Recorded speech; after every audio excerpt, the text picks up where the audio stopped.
Hello Christopher, comment tu vas ? Très bien. Salut Pauline.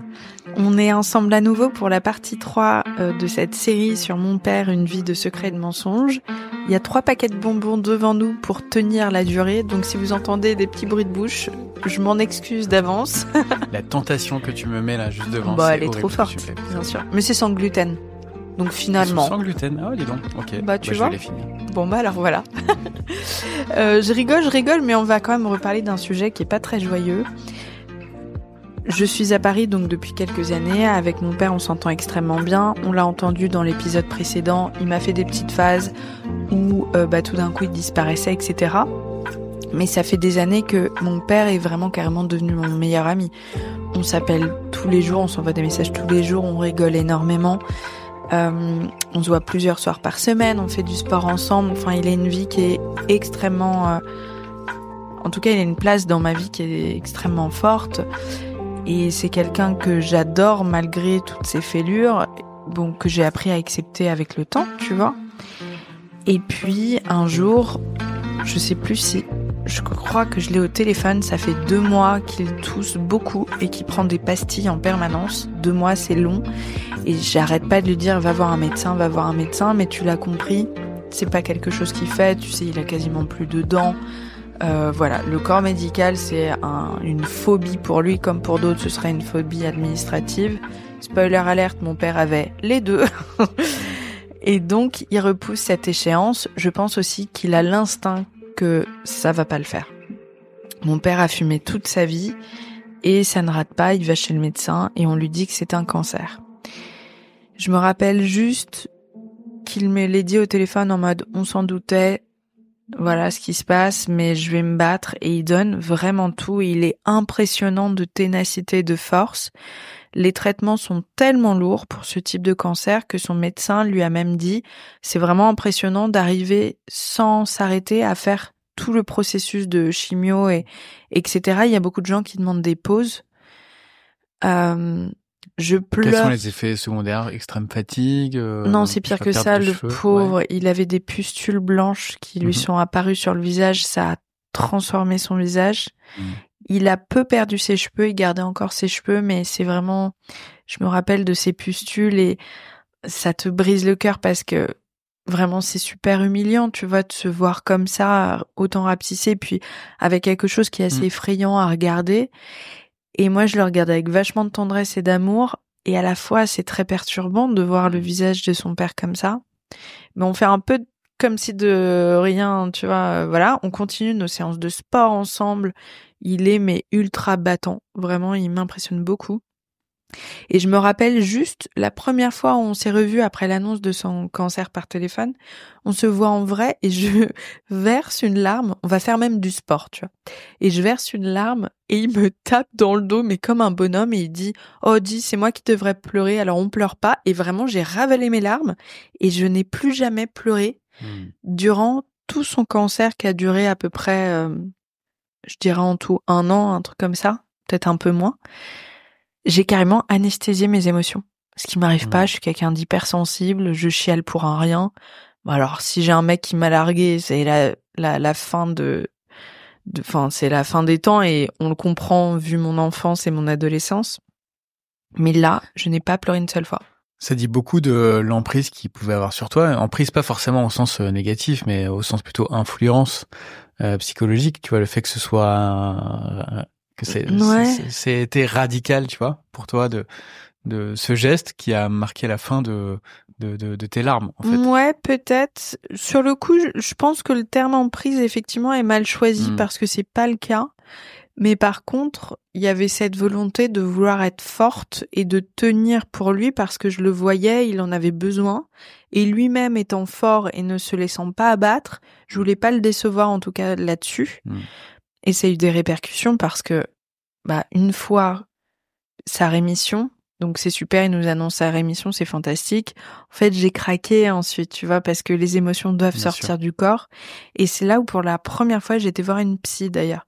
Je suis allée la voir et je lui ai dit, je crois que ça va pas du tout, et que j'arrive plus du tout à gérer le taf, mes émotions. Vraiment, c'était trop, tu vois. Donc il a réussi à s'en remettre. C'était une bonne nouvelle. Comment vous êtes sentis à ce moment-là? C'est fantastique. Je suis ultra fière de lui et on passe un été magique. Ça va être nos dernières vacances, mais Dieu merci, ça a été des vacances magnifiques. On est parti à Pralognan, en Savoie, et on a fait une semaine de rando et c'était génial et il était hyper impressionnant parce que tu vois, il faisait des performances sportives, etc. Et puis en septembre, je déjeune avec ma mère et ma mère m'annonce que mon père, le cancer est revenu. Et là, je me rappelle exploser en sanglots parce que je le sais en fait que là, c'est la fin, tu vois. Alors pour des cancers différents et lorsqu'on est plus jeune, ça sonne vraiment, c'est pas du tout une vérité absolue. Je sais qu'il y a des femmes qui ont plusieurs cancers du sein et qui s'en remettent fantastiquement bien. Moi, là, mon père, il a 63 ans. C'est son 2e cancer des cordes vocales et moi, je sais que c'est la fin, quoi. C'est hyper dur parce que je me rappelle de voir mon père avec un regard triste pendant tout son traitement. Et quelque chose que j'ai oublié de préciser, c'est que dès la première fois, il ne veut pas que je l'accompagne à ses rendez-vous médicaux, etc. Parce que moi, j'ai vachement proposé de m'impliquer, tu vois, d'aller avec lui durant ses chimios, etc. Et à chaque fois, il me dit qu'il veut gérer seul. Et donc, c'est des semaines où on ne va pas se voir, tu vois, pendant ces semaines de traitement. Il a envie de gérer ça, dans son cocon à la maison, un peu de se replier sur lui-même, quoi. Et j'ai ce même caractère de quand ça va pas, je préfère être seule et tout, donc je comprends tout à fait. Puis je pense que c'est une forme de pudeur aussi. Et donc, ça m'étonne pas lorsque, durant sa récidive, il me dit à nouveau qu'il veut pas que je l'accompagne au rendez-vous, etc. Mon père perd beaucoup de poids et c'est dur parce qu'à chaque fois que je le vois, je lui vois un regard mélancolique et triste. Et j'en parle d'ailleurs à ma psy à l'époque. Je lui dis, je le sens pas, tu vois. Et son regard avait changé par rapport à son premier cancer. Ouais, il y avait une vraie tristesse. Comme s'il était déjà un peu ailleurs. On passe un Noël, le dernier qu'on passe ensemble, qui est hyper triste parce que mon père est super maigre, mais quand même habillé de façon super chic et tout, mais c'est pas un bon souvenir parce que genre vraiment t'essayes de faire semblant à Noël, t'essayes de créer de la joie là où il y en a plus beaucoup, quoi. C'est pas des bons souvenirs. Et puis on est en février et je vais à une présentation presse, je me rappelle de Chantal Thomas. J'ai ce projet de podcast qui est devenu La Leçon. Et je me dis, ça me fait un contact, machin et tout. Je suis dans le métro et je reçois un appel, numéro inconnu. Normalement, je réponds jamais. Et là, je te jure, j'ai un pressentiment que c'est quelque chose de grave. Je réponds et j'entends une voix à travers le téléphone qui hurle « Madame Grisoni, parlez à votre père, il est à l'hôpital, il est entre la vie et la mort, il refuse de se faire soigner. Et si il refuse les soins, il est mort dans 48 heures. » Et j'entends derrière lui, vraiment, mais c'est digne de l'apocalypse, j'entends un comme ça derrière lui, enfin c'est effrayant, tu vois.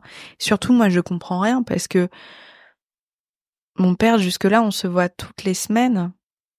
Juste la dernière semaine, effectivement, je ne l'ai pas vu.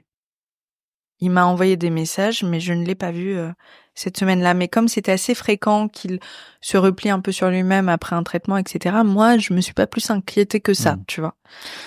Là, tu apprends d'un coup qu'il était à l'hôpital et qu'il était hospitalisé. Ouais, et surtout qu'il lui reste 48 heures à vivre et qu'il refuse les traitements. Et je me rappelle sortir en bondissant du métro et en hurlant « Papa, je t'en supplie, accepte les soins, fais-le pour nous, j'arrive. » C'est horrible. Et je me réfugie, je suis à Passy, je me réfugie dans une petite rue adjacente. Je raccroche avec cette dame-là et j'appelle un Uber pour me conduire tout de suite à l'hôpital, tu vois. Il pleut à torrent et il y a une connasse de gardienne qui ouvre la porte de l'immeuble. « Oui, vous avez pas le droit de vous asseoir ici, machin. » Elle me voit en larmes, atterrée. Je suis là, je suis désolée, mon père est à l'hôpital et tout, ça va pas. Et au lieu de me dire « Mais comment ça se fait ?» ou « Je suis vraiment désolée, mademoiselle, bien sûr, restez ici. » Juste une petite phrase un peu teintée d'empathie. Elle commence à me déblatérer sa life en disant de toute façon à Paris on va tous mourir à cause de la pollution. Mon frère a eu un cancer de je sais plus quoi, mais il s'en est très bien remis. Et machin, et vous savez que j'ai quand même du diabète. Enfin, vraiment, elle me raconte ça, je suis en larmes, en hoquetant, tu vois. Et je me dis, mais c'est qui cette malade mentale? Donne-nous l'adresse. Mais sérieux, on va aller la taper à coups de balai. Mais vraiment, je me suis dit, c'est pas possible. Genre, je suis à terre et on me fout un énorme coup dans le tibia pour me pousser dans le caniveau, quoi. Donc voilà, j'entre dans le taxi, je cours jusqu'à l'hôpital, je suis seule, hein, parce que ma mère habite à Nantes, tu vois. Tu l'as prévenue à ce moment-là? Bien sûr, je l'appelle tout de suite, ma mère prend les clés de la voiture et elle part à Paris en voiture. Elle met 4 à 5 heures pour arriver. De mon côté, j'arrive à l'hôpital et on me dit d'aller au -3. Ah, je peux te dire que c'est une ambiance, hein. C'est, je crois, alors c'est pas Saint-Antoine, mais je me rappelle plus. Ouais, au -3. Et surtout, c'est terrifiant. On dirait un hôpital vraiment époque URSS. C'est là où tu te dis en France, je l'ai vu de mes yeux, qu'il n'y a plus aucun argent public pour les hôpitaux et que c'est profondément dramatique parce que j'arrive au -3 et vraiment il y a des tuyaux qui sortent des murs. C'est terrifiant. On dirait un parking méga glauque. Et on me dit, donc je cours, je suis à bonjour, je m'appelle Pauline Grisoni, je cours, je cherchais mon père et on m'ouvre la porte de la salle de réanimation qui normalement est interdite au public. Mais là, c'est des circonstances où mon père peut-être va mourir d'ici quelques instants. Et je tombe sur une image, mais qui est effrayante, de mon père qui est sous sédation, donc qui est en train de dormir pour que son corps puisse se reposer. Et en fait, qui est dans une position qui n'est pas une position normale pour un être humain qui est assoupi. Tu vois, quelqu'un qui est anesthésié, en fait, c'est un corps qui est tout dur, tout droit, tu vois. Mon père est extrêmement amaigri à ce moment-là. Donc, je vois mon père dans une position cadavérique, corps extrêmement amaigri, avec des vêtements d'hôpitaux et vraiment ce choc-là. Oh, j'aurais toute ma vie, quoi. Je le vois, c'est terrifiant. Et en plus, pour moi, mon père, c'est vraiment la figure de l'autorité, celui qui tient la famille, celui que je regarde comme s'il faisait 2,50 m, tellement j'ai d'estime pour lui. Et de le voir dans une posture aussi vulnérable, c'est terrible. Et là, il y a le médecin qui me dit, si vous êtes la fille de monsieur Grisoni, je vous propose qu'on passe à côté, et il demande à l'une de ses collègues de venir avec lui. Et j'ai regardé Grey's Anatomy assez longtemps pour savoir que quand ils sont deux à t'annoncer quelque chose, c'est que c'est très mauvais signe. Donc on me fait m'asseoir et on me dit, en fait, toute la vérité. Que mon père ne s'est jamais présenté à l'hôpital durant son 2e cancer. Donc il a refusé les soins. Donc il m'a menti, en fait, tous ces mois où il disait, là, je vais faire ma chimio, etc. C'est faux. Donc ça, c'est première chose. Et deuxième chose, qu'il n'a plus de sécurité sociale depuis quelques mois déjà. Il devait faire le renouvellement, il l'a jamais fait. Et donc, en fait, chaque jour qui passe, ça va être plus de 2 000 € de soins. Donc, la dette va s'accumuler, tu vois. Et surtout, on m'annonce que mon père en a pour entre 48 heures à 3 mois. Donc, on m'annonce ces 3 trucs à la fois. Moi, je suis en choc. Tu sais, je me relève, j'essaye de rester digne, quoi. Parce que franchement, dans ces cas-là, quand t'as rien, ce qui me sauve, c'est ma dignité et ma fierté de Corse. T'es Corse comme moi, tu vois très très bien ce que je veux dire. Très bien. Ma cousine Germaine arrive à ce moment-là. Donc elle a couru et tout, évidemment je pleure dans ses bras, on remonte en haut, je crois qu'on me donne une couverture de survie parce que en fait, j'ai des soubresauts de froid, quoi, de choc, tu vois. Et puis 2 de mes meilleurs amis... Toujours au 3e sous-sol de cet hôpital à ce moment-là. On remonte. Mais c'est d'un glauque, Chris. C'est d'un glauque. Tu le vois, mais après, j'ai fait tous les hôpitaux de Paris avec mon père. La peinture sur les murs, elle est écaillée partout. Ouais, j'en ai fait quelques-uns. Je te confirme que l'hôpital est malade, ouais. C'est terrible. Donc ton père est sous sédation. Est-ce qu'à un moment donné, il se réveille? Il se réveille et trop mignon, la première chose qu'il demande, c'est à me voir. Et en fait, il m'explique avec une voix comme ça, tu vois, mais il m'explique qu'en fait, lui, il n'a absolument pas refusé de se faire soigner. Il n'a pas réussi à se faire comprendre, mais il essayait de m'appeler. Et en fait, la seule chose qu'il ait dite à l'époque, c'est Pauline, Pauline, Pauline. Ça me touche énormément et tu sais, tu te sens vachement aimé quand la personne, dans un moment où elle est la plus démunie, pense à toi, tu vois. Quand tu dis qu'il a jamais refusé de se faire soigner, c'est que... Au moment où les pompiers venaient le chercher. Ah, d'accord. Mais il n'a pas nié le fait qu'il n'a pas suivi le protocole. Ouais. Ma mère arrive quelques heures après, donc je vais déjeuner avec mes copines dans un resto. J'ai 2 de mes meilleures amies qui viennent et ma cousine. Ça, c'est hyper important parce que je suis restée 2 heures seule, tu vois, et c'est très dur d'être seule. Et c'est là où je ne veux faire culpabiliser personne, mais moi, je sais que j'aurais, si je peux, plusieurs enfants, parce que de subir ça toute seule, c'est vraiment dur. Encore faut-il qu'ils s'entendent bien et qu'ils soient là. Évidemment. Sur l'échelle de valeur, il y a avoir des frères et sœurs, être fille unique et avoir des frères et sœurs avec qui ça se passe mal. On est d'accord. On est bien d'accord et je sais que c'est le cas aussi. Et bon, je me le souhaite pas, mais ça, parfois, c'est indépendant de sa volonté. Parenthèse fermée. Ma mère arrive et là, mon père se réveille à ce moment-là et donc il nous dit vraiment qu'il est désolé, qu'il savait pas comment nous l'annoncer. Et que il avait décidé en sachant que il allait partir, qu'il avait refusé de se faire soigner et bon, ça allait un peu avec le personnage, tu vois, par ailleurs. Et sur le coup, vraiment, c'est plus ce qui nous importe. Nous, on veut juste lui dire qu'on l'aime, qu'on est là pour lui, on se tient la main. C'est un moment qui est très tendre et très délicat. Et les médecins sont adorables parce qu'ils nous laissent rentrer dans cette fameuse salle de réa, alors que normalement c'est interdit au public pour des raisons d'infection, etc. Mais là, ils savent que vu les circonstances, on ne sait pas s'il va dépasser les 48 heures. Là, on est plus à sa près, quoi. Tu étais seul dans cette pièce? Non, il y avait plein de gens autour. Ouais. Burke, c'est vraiment des images. J'ai eu un stress post-traumatique des années après où dès que je rentrais dans un hôpital, j'étais secouée de sanglots parce qu'en fait, ton corps se rappelle. Donc voilà, on l'amène dans une chambre et donc là, il arrête pas de dire qu'il est désolé et de nous remercier. On se prend la main et c'est hyper tendre. Et dans mes souvenirs, on lui fait une trachéotomie. À ce moment-là, c'est franchement impressionnant. C'est horrible maintenant, dès que les gens font des vannes sur la trachéotomie, vraiment j'adore rire de tout, mais j'arrive pas à rire de ça, tu sais. Donc il parle en se bouchant le trou de sa gorge et en faisant un afflux d'air, ce qui fait une voix très très particulière, et on lui a tendu un carnet pour qu'il puisse écrire par ailleurs. Et en fait, c'est fou parce que, je sais pas si j'en avais parlé dans l'épisode précédent ou pas, mais les derniers mois de sa maladie, donc durant son second concert, on n'arrivait plus trop à le comprendre, sa voix était devenue trop teintée.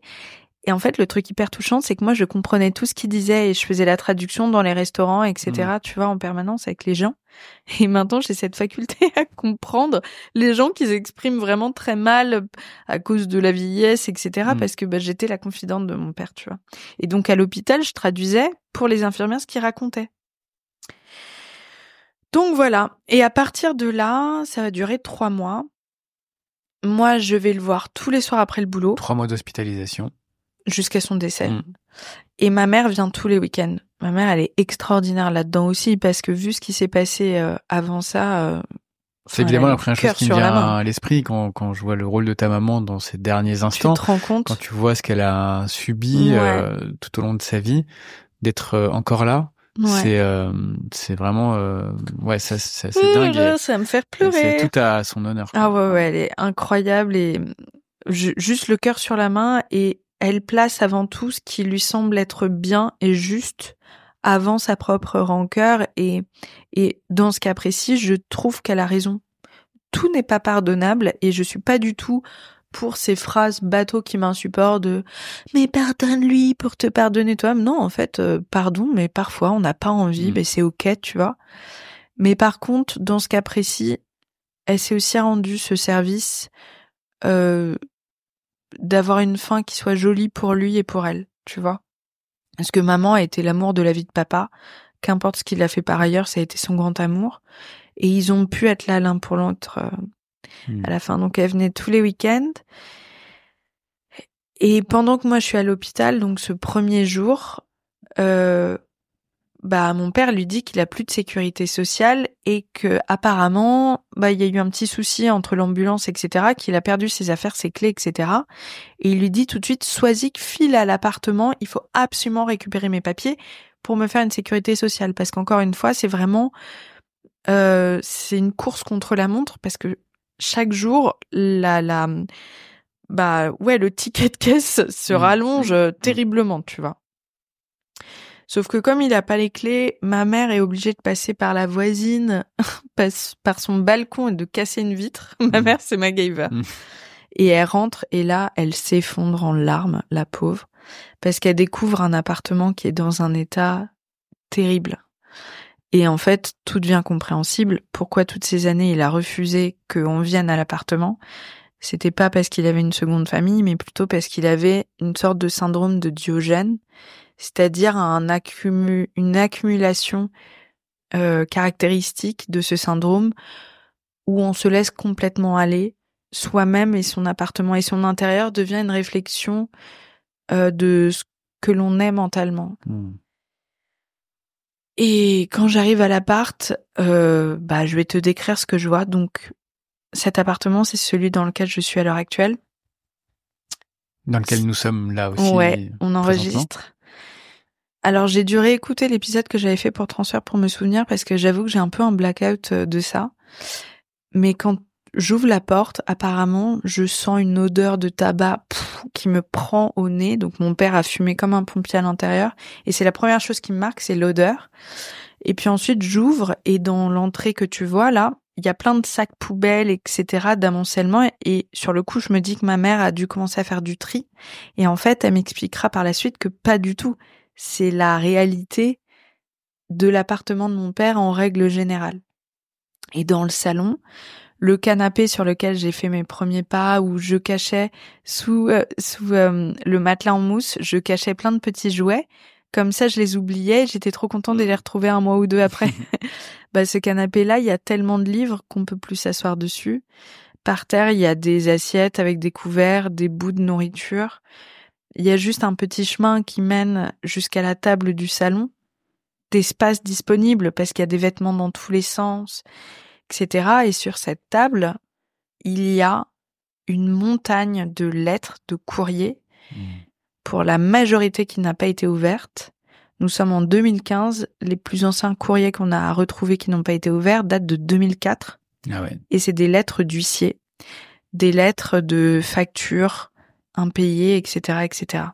Et en fait, on comprend que mon père non seulement n'a plus de sécurité sociale, mais surtout, il a des dettes depuis des années.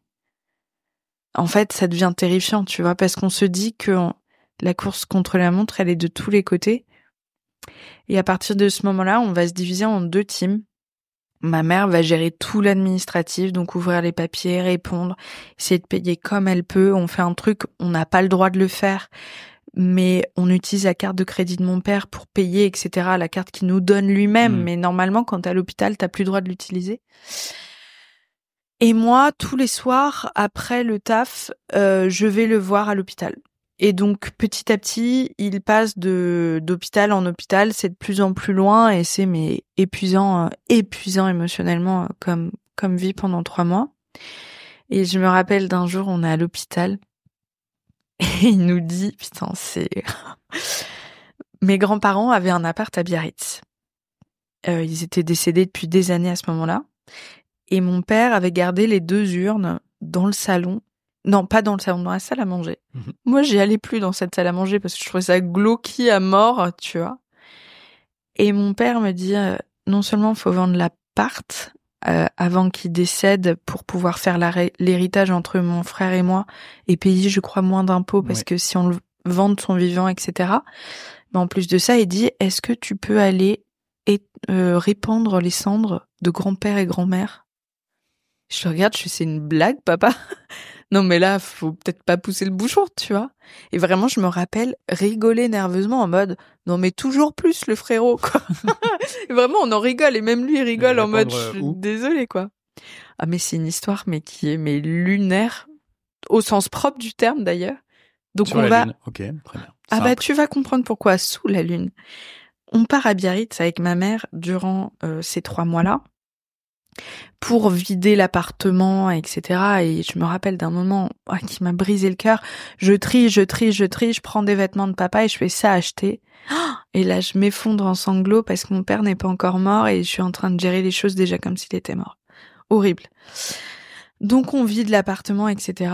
Et vient ce fameux soir, je te jure qu'on repoussait l'échéance avec ma mère. On était là, oh la flemme, horrible et tout. Bah c'est la veille de notre départ. Là, on va devoir, tu vois, répandre les cendres. Et vraiment, on y va avec des pieds de plomb. Et ce soir-là, c'est la pleine lune. Détail important. Et on se dit, où est-ce qu'on va les répandre, tu vois. Et mon grand-père et ma grand-mère habitaient dans une résidence avec un très grand parc et 2 très grands arbres sublimes sur lesquels donnait notre terrasse. Et vraiment, c'est la vue de toute mon enfance, tu vois. Et on se dit, bah, en fait, c'est une vue qu'ils ont adorée. On va répandre leurs cendres sous cet arbre-là. Et je me rappelle, petit détail, tu vois, il y a les urnes. Moi, j'ai grand-père, maman a grand-mère. Et je dis à maman, est-ce que tu peux me passer grand-mère, s'il te plaît? Donc, on s'échange les urnes et tout. On descend, on ouvre la petite boîte, on répand et on va jeter, parce que c'est illégal ce qu'on fait. Oui, c'est illégal, ouais. On va jeter les boîtes dans 3 poubelles différentes pour pas qu'on nous retrouve et tout. Et on est soulagé, on a peur de se faire voir parce qu'en plus c'est la pleine lune, donc on se dit à tout moment on se fait griller, tu vois.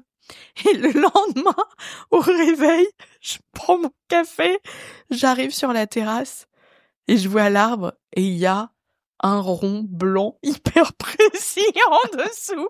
Et en fait, mais c'est cramé. Okay. Tu sais, nous, on s'était dit avec le vent et en plus, comme c'était quand même, mine de rien, en pleine nuit, je me rappelle que c'était un peu gris, mais je me suis dit que ça allait pas se voir. Et en fait, à la lueur du jour, bah, ça se voit. Et je peux te dire, à cette époque-là, vraiment, t'es obligé d'avoir de l'humour noir pour tenir, tu vois. Sûr. J'ai une photo que je te montrerai où je me suis prise en selfie avec grand-mère. C'est horrible. C'est horrible. Mais bon, tu tiens comme tu peux, tu vois. Tu tiens comme tu peux. Donc voilà, on rentre. Et c'est horrible à dire, mais à chaque fois, tu sais, tu pars une semaine, mais tu te dis, mon Dieu, faites que papa tienne, quoi. Et papa, pendant cette période-là, pour le coup, il est vraiment adorable avec nous. Il se rend compte à quel point on est présente pour lui. Il y a un truc qui est super touchant. Je le vois écarquiller les yeux en mode, maintenant que je n'ai plus rien, que je suis démunie, tu vois, la fin de ma vie à l'appartement, et ben en fait, je suis aimée quand même.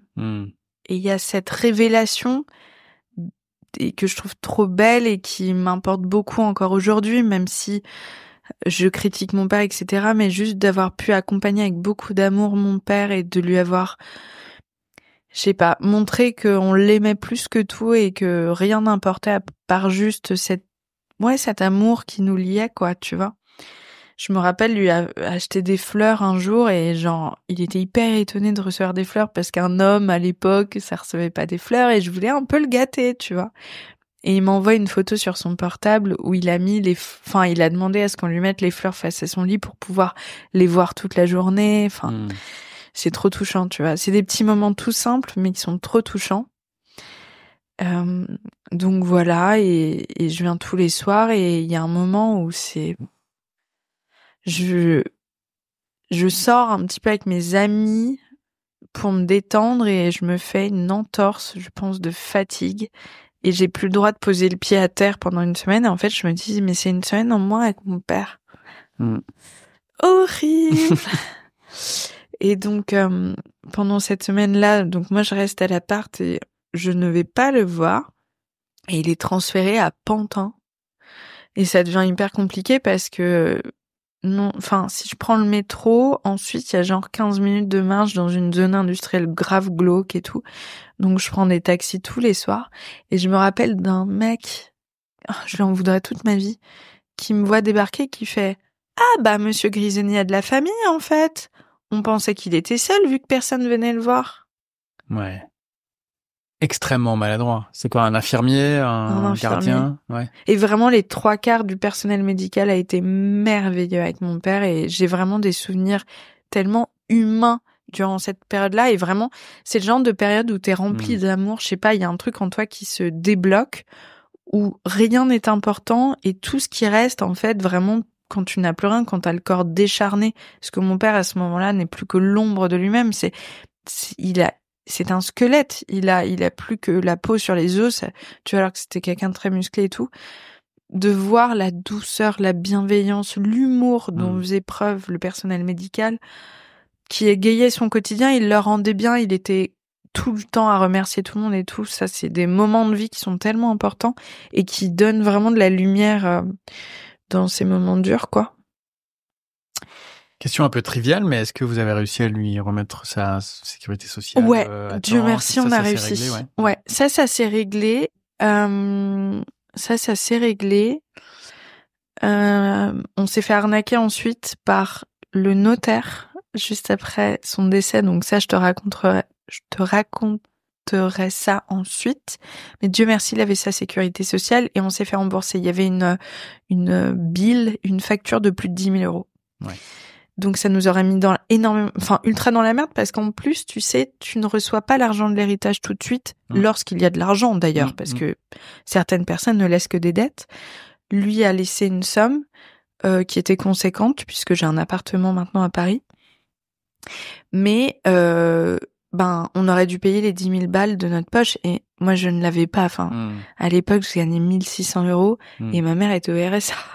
Donc vraiment, on serait pas allé loin.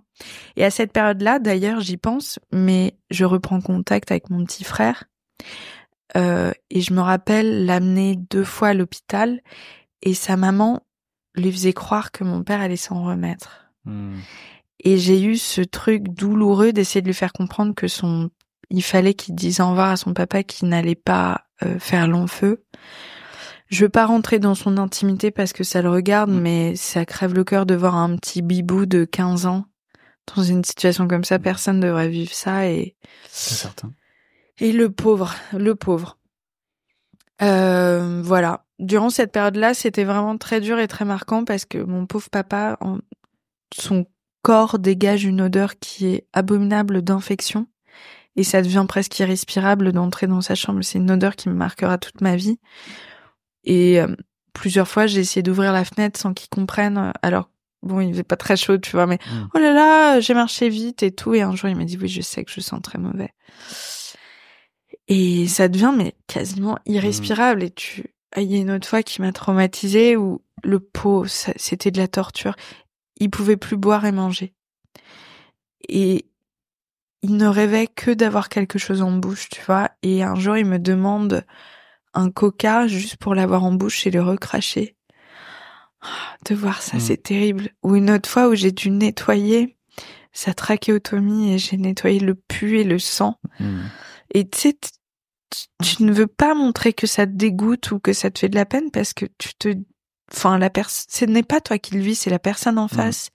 Et c'est tellement terrible ce qu'elle vit. Elle a tellement de courage et de force et de dignité pour ne même pas s'en plaindre parce qu'il ne s'en plaignait même pas, que tu peux pas te permettre, toi, de dire quoi que ce soit.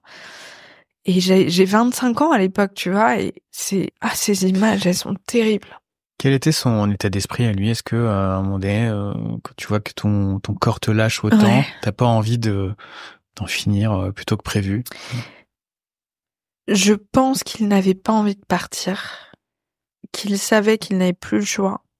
Et donc il avait à part à la toute fin où je sentais qu'il n'en pouvait plus, sinon il était tellement reconnaissant de l'amour qu'on lui donnait, de la douceur, du fait de l'entourer, de l'aider aussi financièrement, ma mère qui gérait ses papiers, etc., qu'il n'a jamais osé dire qu'il avait hâte de partir avec nous. Quand je te dis qu'il ne s'est jamais plaint, c'est qu'il ne s'est jamais plaint. Alors que la réalité, elle était effroyable. Finalement, c'est aussi 3 mois qui sont horribles nécessaires pour lui, mais c'est peut-être les 3 mois les plus sincères de toute sa vie. De ouf. Parce que il était totalement à nu, à découvert, il avait plus cette double vie, plus cette barrière, ses secrets. Et finalement, c'est peut-être aussi une sorte de plénitude mentale qu'il devait ressentir à ce moment-là. T'as raison, finalement, quand j'y pense et avec ton prisme, je me dis que c'est vrai, il y avait un sort de lâcher prise, de maintenant, elles savent toute la vérité, puisqu'on a vu son intérieur On a compris. D'ailleurs, j'en parle à mon père et je lui dis, mais pourquoi tu nous as pas dit? Il m'a dit, c'est comme ça, je pouvais pas faire autrement. Il y a ce truc où vraiment maintenant on sait tout et je pense qu'effectivement ça le rassure énormément que même en sachant tout et même en sachant l'envers du décor, on l'aime encore. Parce que dans le fond, il masquait énormément de choses par peur de ne plus être aimé par nous. Et tout d'un coup, il voit qu'on l'aime encore et effectivement, il y a ça et il y a aussi ce truc de ces 3 mois, ils sont nécessaires pour nous pour le laisser partir, accepter la situation, se dire qu'on s'aime énormément. Et donc, je pense que lui comme moi, on avait, comme ma mère aussi, on avait tous besoin de ça. Et je pense qu'il aurait presque aimé plus de temps. Et aussi, tu vois, moi, ça m'a donné cette conviction et cette sérénité de me dire que de toute façon, quoi qu'il arrive, la boucle était bouclée et qu'on n'aurait jamais pu aller au-delà de notre lien, mon père et moi. Alors j'ai un grand regret, c'est qu'il sera pas là à mon mariage, il verra pas mes petits-enfants, ça c'est triste, objectivement. Mais sinon, à part ça, j'ai un sentiment de me dire la boucle est bouclée. Il n'aurait jamais pu m'apporter plus. Voilà, ça devait se passer comme ça et au moins, il a su très fort qu'il était aimé.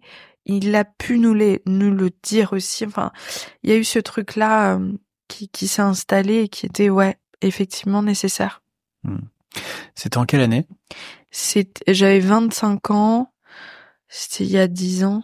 Non, attends. Alors, nous sommes en 2025. Oui, mais moi j'ai 33 ans. Me rajoute pas des années. La honte, attends. Je sais plus. On va mettre ça sur le compte de l'émotion, ok les gars, parce que 33 moins 25, c'était il y a 8 ans. T'as vu, ça me touche encore beaucoup. Sûr, hein. Ça te touchera encore longtemps. Ouais, c'est sûr. Et par ailleurs, en fait, c'est quand je rentre dans les images graphiques qui m'ont tellement choquée, parce qu'il y a des images qui sont vraiment très très choquantes, quoi, tu vois. Mais si j'en parle, oui, mon père est décédé, pour moi, c'est ultra digéré, quoi. Tu sens encore sa présence aujourd'hui? Non, je te raconterai pourquoi, mais apparemment, il est plus là depuis longtemps avec moi. Je vous raconterai à la fin de cet épisode, mais j'ai vu une médium cette année pour la première fois qui m'a dit qu'il n'était pas là. Donc... non, je sens pas sa présence. Qu'il pourrait être là potentiellement, mais qu'il a pas envie d'être là. Moi, je pensais que je voyais des signes et que c'était lui. En fait, c'était pas du tout lui. Donc bon, écoute, chacun son chemin. Donc voilà, les mois. Peut-être un jour. 8 ans, finalement, c'est beaucoup. Et apparemment, beaucoup. dans longtemps. Mais je te raconterai ça à la fin de l'épisode. D'ailleurs, quelle heure est-il? Oh putain, tu dois partir dans 10 minutes. Oh la catastrophe. Là, on est obligé de continuer. Je te raconte la fin de vie. Vas-y. Donc voilà, les mois passent, etc. Et puis un jour, maman arrive et m'annonce très doucement son décès. Et c'est un joli moment d'ailleurs parce que on a eu cette expérience en commun l'une et l'autre sans se le dire. Mais le lendemain, moi, j'étais dans une sorte de plénitude, comme si je n'étais pas seule et comme si toutes les personnes décédées de ma famille étaient derrière moi pour m'accompagner. Je me suis sentie dans un état d'apaisement presque surhumain. Et ma mère a ressenti la même chose. Et on se l'est dit quelques semaines, mois après. Donc, y a un truc un peu surnaturel, tu vois, là-dessus. Et on fait l'enterrement. Et l'enterrement, ça a été vraiment pas un joli moment pour moi parce que on est que deux. Le prêtre en a rien à taper. Il prend son petit chèque et c'est tout. Et je lui demande, mais moi je sais pas comment faire une messe, etc. Il nous dit, regardez sur Internet. Et il nous regarde vraiment de haut parce que on va pas à la messe régulièrement. Et en plus de ça, je voudrais insérer dans la messe une chanson dite païenne, une chanson que j'ai chantée à l'hôpital, tirée de La La Land, donc très païen, tu vois. Mais une jolie chanson que je vais chanter à l'hôpital et je voudrais la mettre à la fin parce que c'est important pour nous, tu vois. Et vraiment, tu sens que le prêtre est excédé. Et donc je me retrouve la veille au soir à 22h30 à faire le livret de messe solo. J'ai une amie adorable qui m'envoie des photos d'un livret de messe de quelqu'un de sa famille. Donc j'essaie de recopier. C'est sale, c'est moche, quoi, tu vois. Et surtout, encore une fois, mais tu te sens tellement seule, quoi. C'est vraiment le genre de moment où tu te sens tellement seule. Vous étiez deux On dans n'était l'église? que deux. Non. Ma famille est venue, quelques-uns de ses amis. Voilà, on n'était pas beaucoup, mais il y avait du monde. Mais même dans ma famille, personne ne m'a aidé, quoi.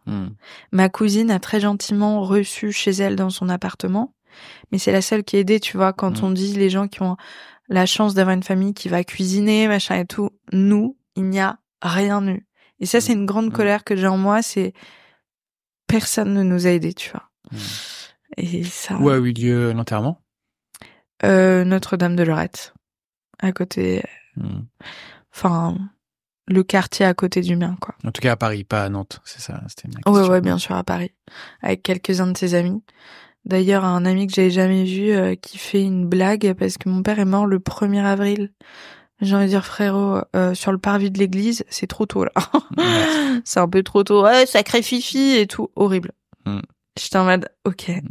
Waouh. Ravie de vous rencontrer. Donc voilà, son décès. Et puis ensuite, commence le fait de gérer à la fois les dettes, le capital, etc. Une galère monstre et on tombe sur un notaire qui va nous arnaquer.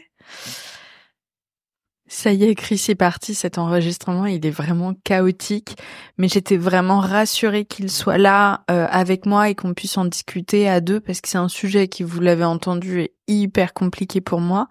Et j'ai tellement pas l'habitude de parler solo face à un micro que je savais pas si j'arriverais à raconter cette histoire sans quelqu'un en face de moi. Donc encore une fois, merci beaucoup Chris. Et la suite et fin de cette histoire, c'est donc ce fameux notaire que l'on rencontre dans la ville où papa est décédé. On lui donne tous les papiers, etc. Ma mère, elle a taffé des semaines pour constituer un dossier ultra carré, etc. Et on attend qu'il nous réponde et qu'on mette la procédure en marche, quoi. Sachant que les impôts viennent au bout de 6 mois après le décès. Donc, vous voyez, faut tout organiser avant les 6 mois pour pouvoir payer les impôts de l'héritage. Et puis, on relance, et sa collaboratrice n'a jamais fait le taf. C'est-à-dire que le délai des 6 mois a été dépassé et qu'on a dû payer une somme importante puisqu'on n'avait pas pu mettre en place l'héritage en attendant. Je suis encore choquée de cette histoire-là parce qu'on allait le voir 2 fois, on a gueulé, on a tout tenté. Rien n'a été mis en place en temps et en heure et je me dis que c'est lunaire ce genre de profession parce que ils ont la vie des gens mine de rien entre leurs mains dans des moments vraiment douloureux où on a besoin d'être épaulé.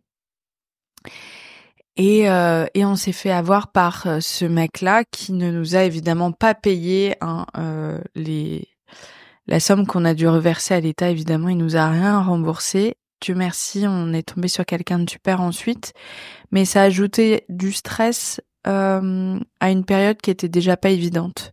Je me rappelle gueuler au téléphone avec lui dans le couloir de mon ancien job. C'était quand même des scènes vraiment mais lunaires pour une jeune femme de 25 ans, quoi. Et donc, voilà, la fin de cette histoire-là. Moi, j'ai hérité de cet appartement dans lequel je suis encore aujourd'hui. J'ai cette grande chance. Et je sais que c'est une chance malgré tout parce qu'il y a plein de gens dont les parents décèdent et qui n'ont pas de lieu ensuite où se sentir en sécurité. J'ai fait tout casser dans l'appartement et tout refaire parce que je voulais me l'approprier et ne pas sentir que je vive dans l'appart de mon père mais bien dans mon propre appartement. Que dire d'autre ? On en parlait tout à l'heure de est-ce que ton papa vient de visiter parfois. Figurez-vous que cette année, je me suis sentie prête après, à l'époque 7 ans et demi, à contacter une médium qui parle avec les morts.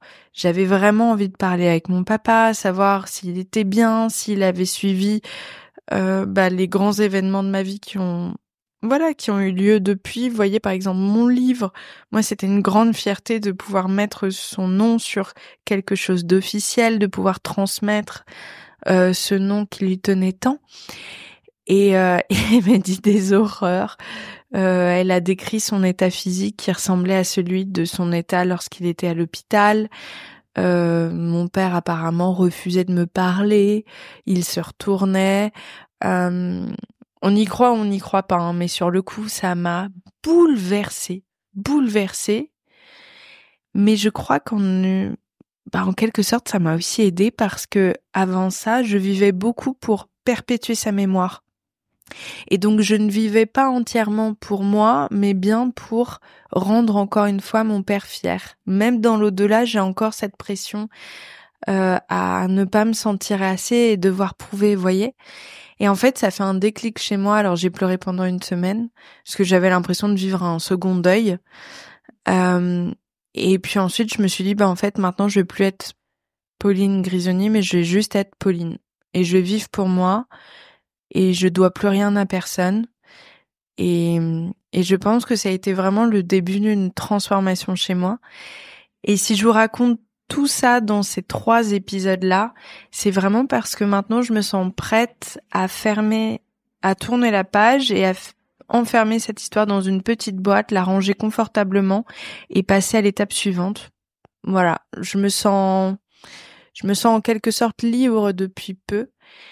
Et je suis contente de raconter tout ça parce que je sais que vous comprendrez vraiment 100% qui je suis après avoir écouté ces 3 épisodes. Vous comprendrez mieux parfois mes vulnérabilités, mes imperfections. Une chose est sûre, c'est que je fais réellement de mon mieux, que je suis une battante et que, voilà, j'essaye de faire du mieux que je peux avec les armes que j'ai eues enfant.